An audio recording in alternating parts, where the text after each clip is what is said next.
forces, je pense qu'il y en a beaucoup.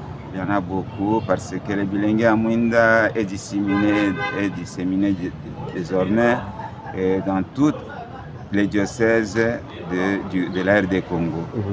Mais aussi, en 50 ans, le bilingue à Mouinda est allé au-delà des limites nationales. Vous voyez, en Angola, et d'ailleurs, c'est 10 pays qui étaient attendus. Mais en tous ces 15 pays, c'est dans 15 pays que le bilingue à Mouinda s'est répandu en 50 ans.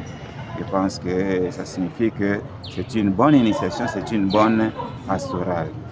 Et alors, dans ces différents pays, dans ces différentes églises diocésaines, quels sont les fruits? Les fruits sont palpables à travers les grandes personnalités bénéficiaires de l'initiation bilingue à Mouinda, tels que les évêques, que vous avez cités, Monseigneur Timothée Bodica et d'autres, Monseigneur Mouyengo, qui n'a pas été vraiment bilingue à Mouinda, mais qui a vu le bilingue à Mouinda aussi. Mais il y a d'autres évêques qui sont des bilingues à Mouinda. Il y a des hommes politiques et des grandes personnalités politiques, tout comme aussi civiles, militaires, puisque au colloque, il y a même un colonel qui était là. Et aussi, il y a des prêtres, le nombre des prêtres, n'en parlons pas. Son nombre des religieuses. Et aussi, là où ces bilingues à Mouinda se retrouvent, bon, on voit une particularité, qu'ils essayent tant bien que mal de vivre l'initiation qu'ils ont reçue. Voilà, en termes de force. Et en termes de faiblesse, 50 ans après. 50 ans après, il faut reconnaître qu'il y a comme un désintéressement de la part de la jeunesse. Puisque le nombre a sensiblement diminué, ça on a constaté à travers tous les pays que le nombre a diminué. Alors ça, c'est un indice qu'il y a un problème dans la formation, peut-être que l'initiation n'est plus adaptée à la jeunesse actuelle, donc d'où il faut révisiter. Et d'autres faiblesses, c'est par rapport à la structure, à la structuration des bilingues à Mouinda. Chaque diocèse a pratiquement son organigramme. Alors ça signifie qu'il n'y a pas une structure centrale qui essaye d'harmoniser tout. Et il était né le désir de pouvoir créer une structure nationale, la coordination nationale et même internationale des bilingues à Mouinda, et au niveau de chaque province ecclésiastique, avoir aussi une structure provinciale et alors aussi révisiter toutes les structures, les organigrammes au niveau des diocèses et au niveau des paroisses.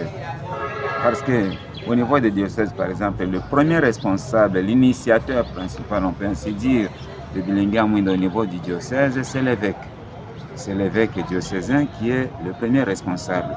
Parce que le bilingue à Mouinda est un outil pastoral entre les mains des évêques pour l'évangélisation des jeunes. L'évangélisation des jeunes par les jeunes. Et puis au niveau des paroisses, le premier responsable, c'est le curé. C'est le curé qui doit prendre en main cette pastorale et aussi encourager les jeunes, mais aussi intervenir de temps en temps par des formations pour que cette pastorale puisse aller de l'avant. Ça, c'était donc une faiblesse. Une autre faiblesse qu'on a constatée, c'est par rapport,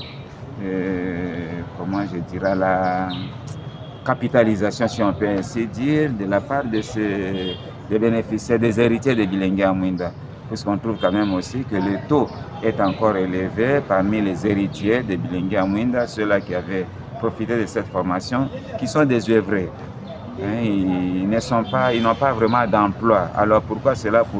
Pourtant, dans les bilingues à Mouinda, nous avons 16 mystiques, mais il y a une mystique spéciale pour les salongo, pour le travail productif. Mais pourquoi ces jeunes-là passent tous le temps, par exemple, dans des paroisses, inoccupés, tout ça? Ils sont incapables d'initier des entrepreneuriats comme ça. Donc ça, c'est une grande faiblesse qu'on a constatée. Et dans les manuels aussi, il y a des manuels qui ont vieilli, et d'autres fonctionnent aussi sans manuel dans certains diocèses, dans certaines paroisses. Ça s'est créé, il y a eu le désir de pouvoir rééditer des manuels. Et comme je dis aussi, il faut revisiter toute l'initiation un peu par-ci par-là pour que cette pastorale soit mise à jour par rapport au contexte actuel de notre société, de notre Église. Effectivement, d'ailleurs, le thème général de l'année jubilaire, c'est « Consolidons les acquis de Bilengue à Mouinda pour la pérennisation ». Pour que ce groupe puisse continuer 50 ans après. Et alors, les perspectives, c'est entre autres justement la mise à jour de l'initiation, comme je l'ai dit, et puis la réédition des manuels, ça c'est dans la perspective d'avenir, mais aussi le recrutement. C'est par rapport au recrutement et il nous a été demandé vraiment de recruter, de procéder au recrutement des jeunes pour que les groupes puissent continuer. Et dans la révisitation, par exemple, par rapport à la lacune constatée là, du travail sur le plan professionnel, on va voir comment le Bilengue à Mouinda peut aider les jeunes à se prendre en charge.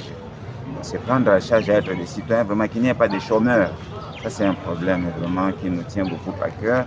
Et bon, la vie de prière, l'engagement pastoral, et aussi par rapport à la vocation religieuse et sacerdotale, puisqu'aujourd'hui, de moins en moins, les Bilengue à Mouinda produit des prêtres et des religieuses. Et pourtant, il y a quelques années, c'était la pépinière, c'était vraiment, on dirait, la machine qui fabriquait des prêtres et des religieuses. Voilà, ça c'est des défis pour l'avenir de Bilengue à Mouinda.